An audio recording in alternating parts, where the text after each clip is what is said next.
College കെട്ടിടത്തിൽ നിന്നും വീണ് മരിച്ച നിതിൻ രാജിന് നീതി ലഭിക്കണമെന്നാവശ്യപ്പെട്ട് നടത്തിയ ഹർത്താൽ മലപ്പുറം ജില്ലയിൽ പൂർണ്ണമായിരുന്നു. സ്വകാര്യ ബസ്സുകളും KSRTCയും പതിവ്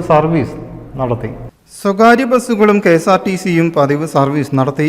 കടകമ്പോളങ്ങളും തുറന്നതോടെ ഹർത്താൽ എന്ന പ്രതീതി തന്നെ ഇല്ലാതായി.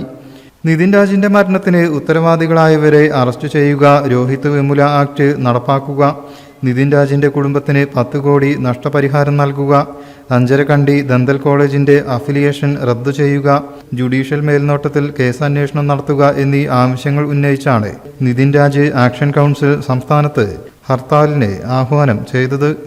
രാവിലെ 6 മുതൽ വൈകിട്ട് 6 വരെയായിരുന്നു ഹർത്താൽ. News bureau, Malappuram.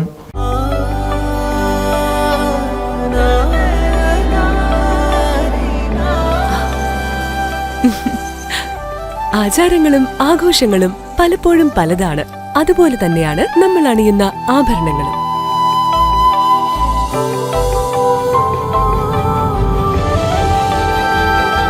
ജീവിതത്തിലെ ഓരോ നിമിഷങ്ങളും അവിസ്മരണീയമാക്കുന്നു Azad gold and diamonds. Azad gold and diamonds, Thazhepalam, Tirur.